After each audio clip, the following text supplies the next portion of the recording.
I'm not gonna lie to you guys.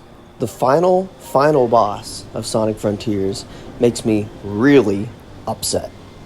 So let's get into it. Now, obviously, I'm going to be talking about the ending of Sonic Frontiers. So if you've not played through the game yet, you may not want to watch this yet. Go finish the game and then come back to this. Okay, we good? Alright, let's get into it.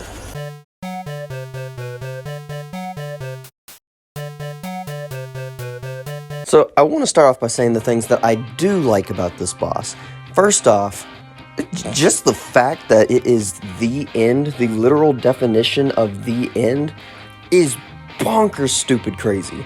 It is such an insane concept to me that Sonic is fighting literally the end. That is wild. That is one of the most wild things.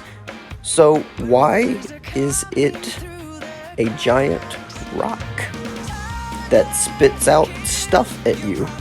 Why is it not something that looks really cool and epic to fight like a lot of other Sonic final bosses have been?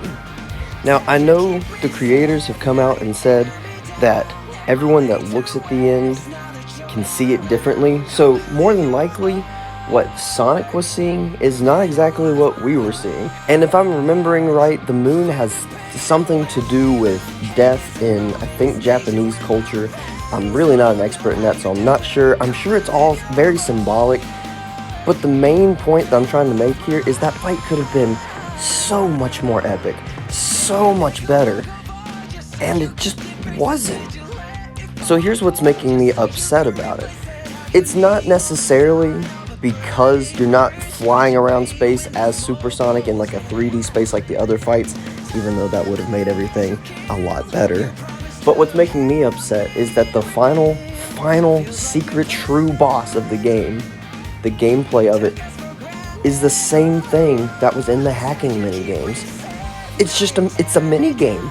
They took the minigames from earlier in the game and turned that into a final boss fight. Why? Why did it have to be like that? Why couldn't it have been Supersonic flying around this giant moon and fighting it? Why couldn't it have been some kind of team up where you like switch back and forth between Sage and Sonic and having to team up and fight the end?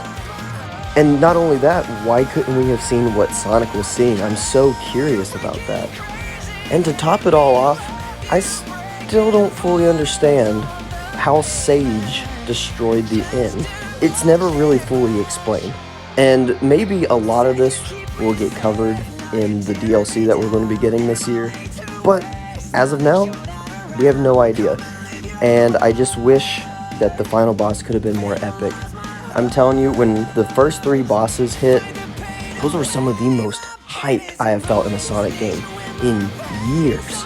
Especially the first fight. When Undefeatable starts playing, oh my gosh, goosebumps, man. Absolute goosebumps. And so I went into this final boss fight expecting it just to be just the most epic thing to happen in Sonic history. And it wasn't. It was the same thing that we did in the hacking missions, just on a grander scale. And that's why I'm disappointed by it. I know not everybody's disappointed with it, and that is totally okay. But I just know that I wish it could have been something more. And maybe if the hacking mission games hadn't been a thing beforehand, it wouldn't have upset me so much because it would have been the first time that we saw that gameplay style.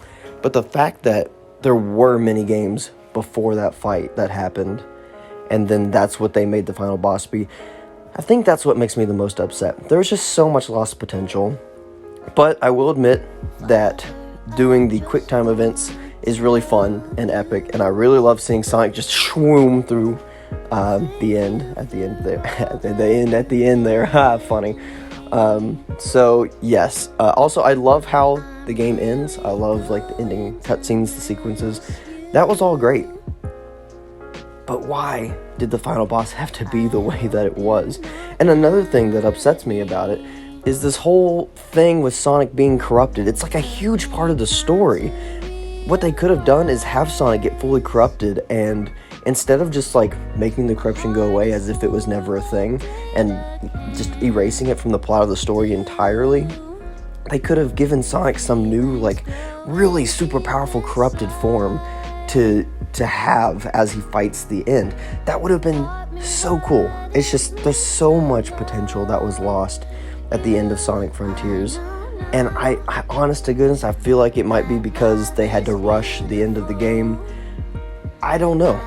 But I know that we're going to be getting DLC, that we're getting extra story. So maybe, hopefully the DLC will fix some things. Guess we can only wait and find out. What do you guys think? Did you like the final boss in Sonic Frontiers? Were you disappointed about it like I was? Let me know in the comments below. And you guys have a great rest of your day. Goodbye.